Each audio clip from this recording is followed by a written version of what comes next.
Okay, so if we come over here, this is our script from the previous video that this is us connecting to our SQL database and then saving out the correct variables that we looked up on the online database. Okay, and we're just going to continue building off that. We're going to use this same execute Python script node. So let's put down one of those.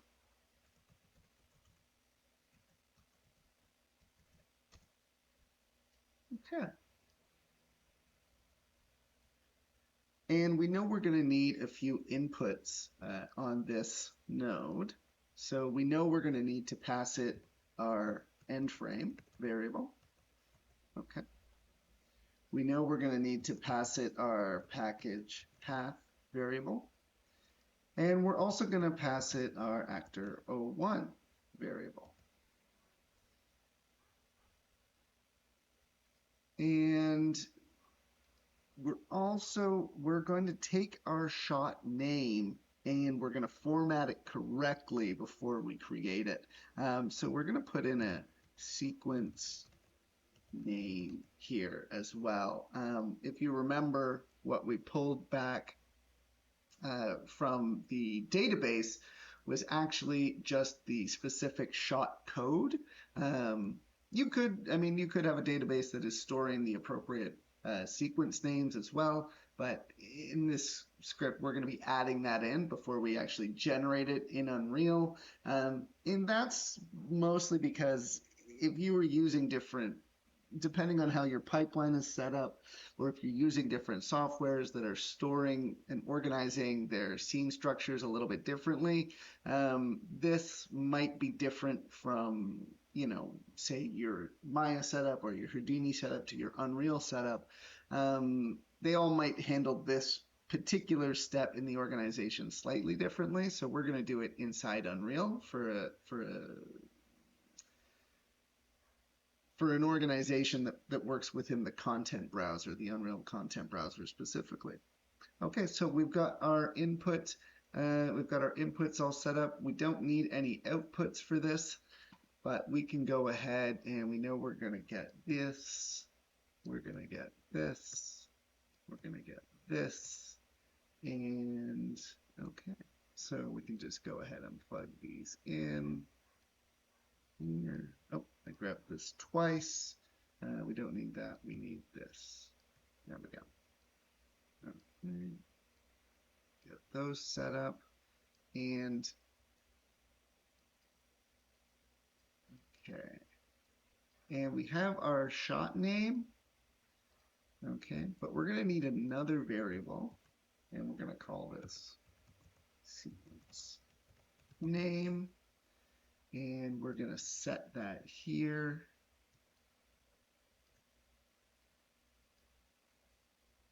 And we're going to take this string and we're just going to append. Okay, and we'll just call our sequence 001. There you go. Okay, and so this will be our sequence, and this will be our shot under that sequence. Okay, and of course, oh yeah, we need to get this in here, and we can set that just like this. Brilliant. So once we have our script our execute Python node all set up with our variables piping into it, we're going to write some simple code inside this node. Actually, we're going to use an IDE and transfer the code into it. Writing code directly in the blueprint node I find a little bit tedious, but we're just going to use this empty script for the moment, and then we'll just copy and paste it in when we're ready. Yeah, you get the idea. Okay, so first we need to tell Python there's a new scripts folder that it needs to look at and evaluate.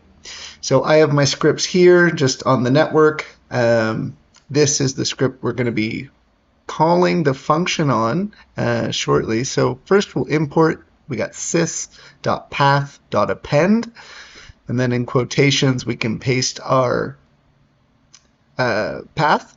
And then we're going to import the actual script, which is going to be the scene setup script.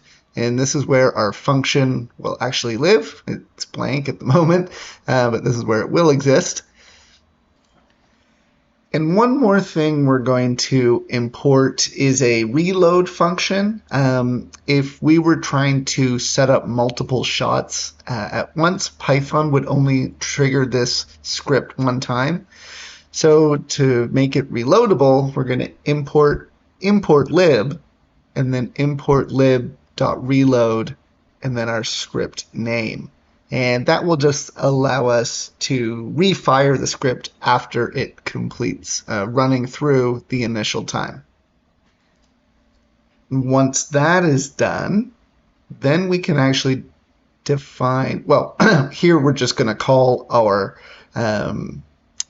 script, which is going to be Unreal Scene Setup Script dot, we'll just call it build new sequence. That'll be the name of our function.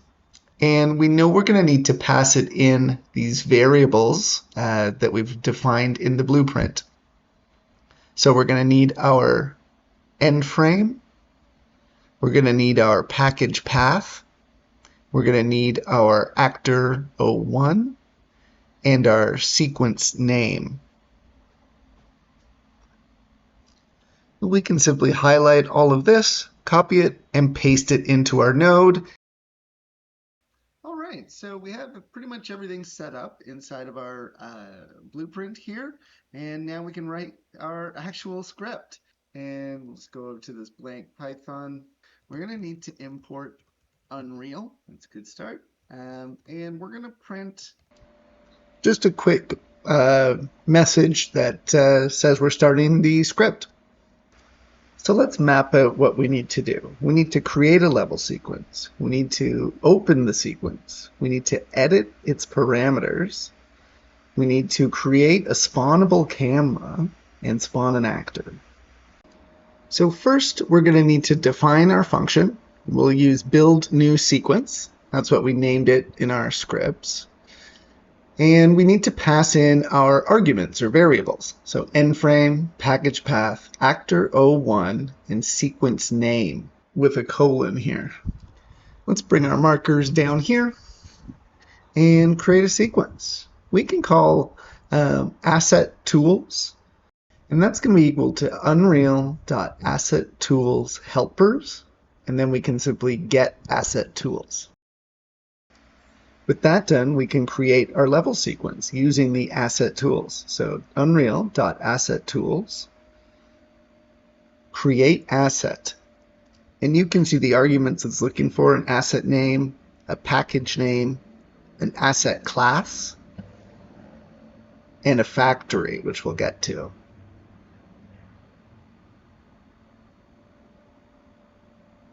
So first it'll be asset tools, and then the asset name is equal to our sequence name.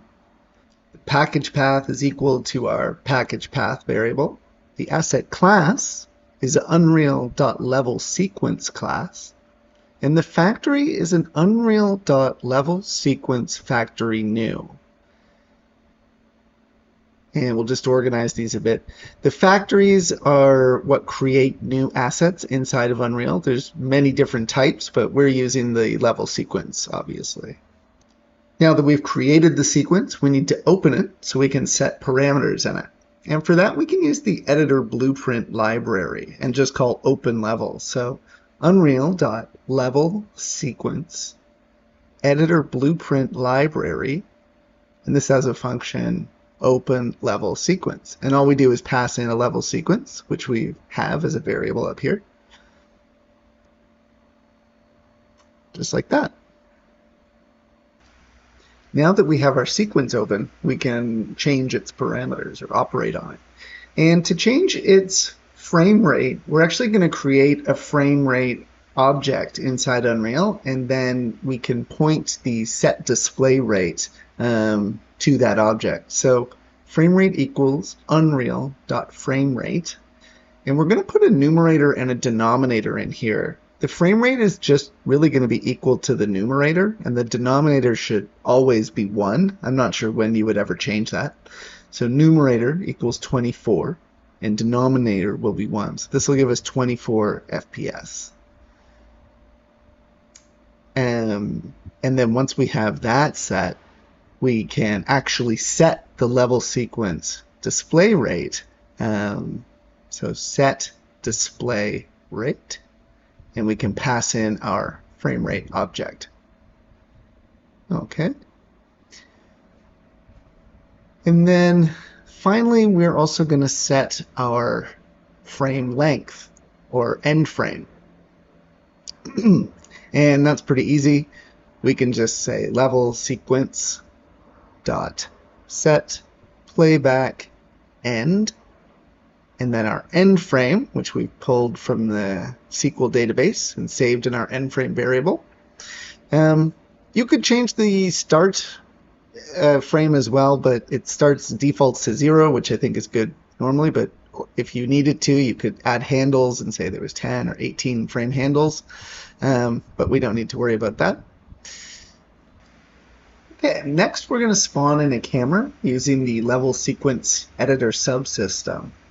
So for that, we're going to set an ls subsystem variable to be our our level sequence editor subsystem. There's many subsystems in Unreal.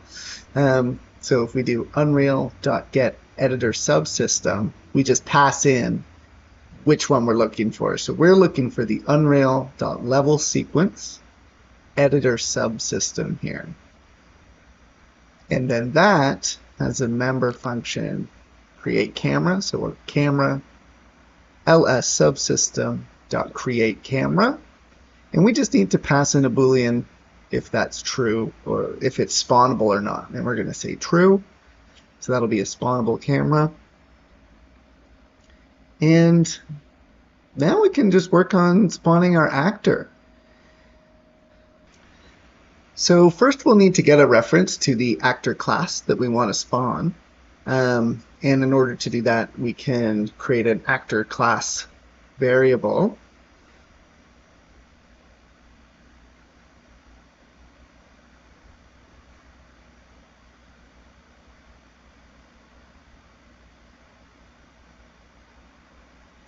And that's going to be our path to our actor1 variable, which is a path inside of our project. And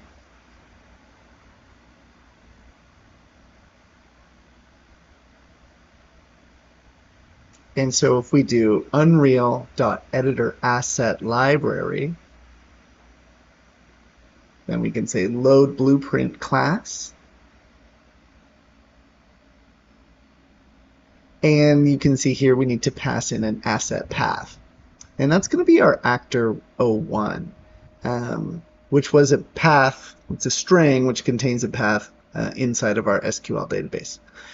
So now our spawned actor is going to be equal to Unreal editor level library. You can see that's editor asset library, and this is editor level library. We're spawning this into the level before we were accessing an asset in the content browser. So this is where we spawn an actor from class, and we need to pass in the actor class and the location and rotation of where we want to spawn it. So we have our class. So that's just a path to an actor in the content browser. The location, we can actually pass in an Unreal vector and set that to 0, 0, 0. And for the rotation, we can pass in a rotator, an Unreal.rotator, and we'll set that to 0, 0, 0 as well.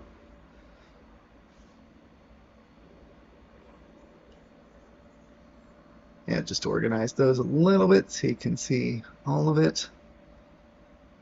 Okay, and that'll be our spawned actor. And now that's pretty much it. Let's just print the spawned actor and we'll print the level sequence. And then we'll print a message just saying the script is completed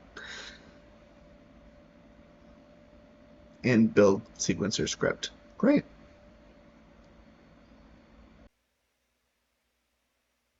Okay, so that pretty much does it for our script. We can take this entire script. We can, oh, actually, sorry. Yeah, we don't need to bring that over here. What we can do is simply come over here and we should be able to just, let's clear this out. And okay, so that should pretty much do it for our script.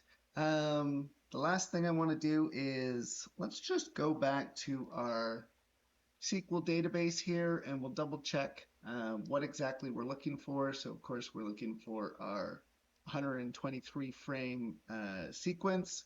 We're going to be pulling in a actor that's called BP actor and it's located in this folder hierarchy. So I created just this simple little blueprint here.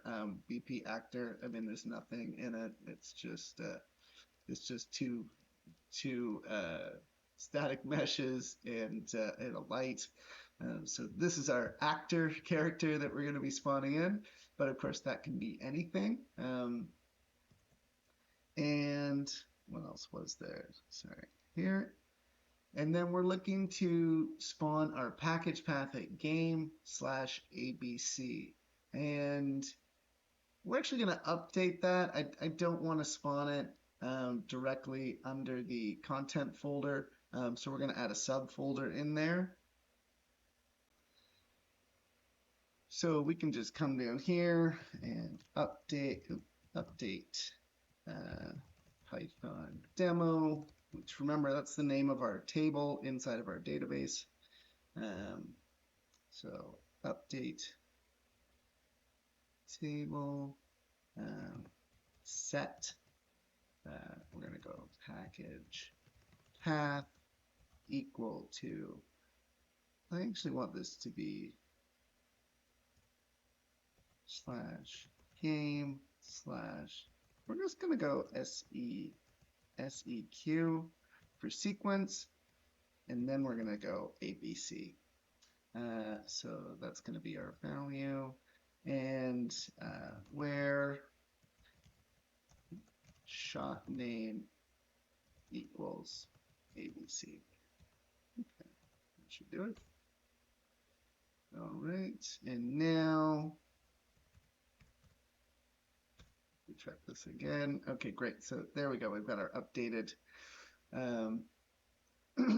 updated location, just so we're not building shots directly in this sort of root folder. Okay, and so that should do it. And if we come here, so that's our sequence, and let's run this. We can run this. ABC for our shot ID here. Let's pull this over here.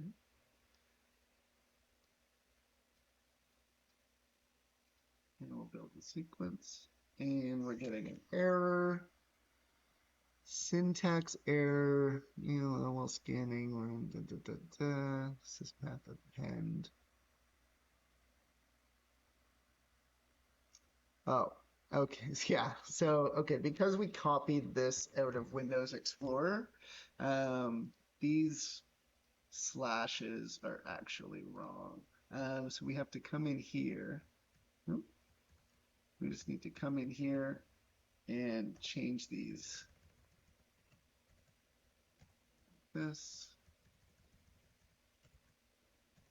This.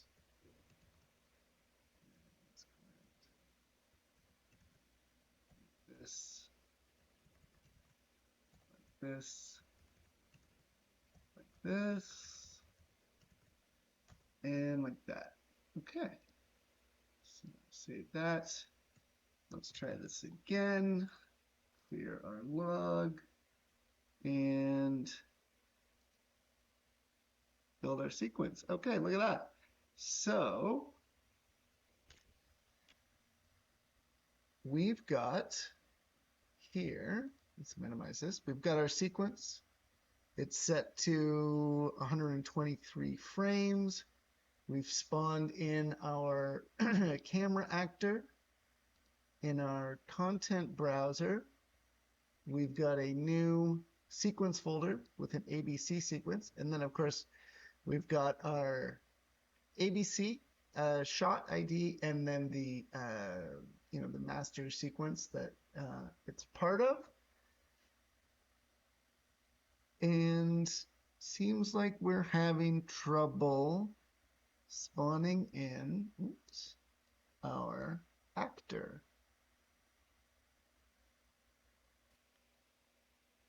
So just looking down here, streamlining module. Missed one of these. Unreal has no vector.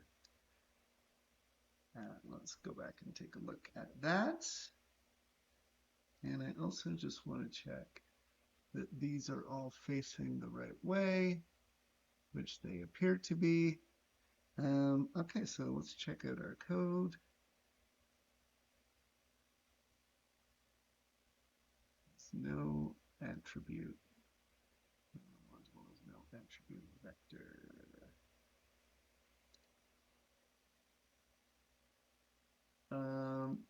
So maybe it's vector.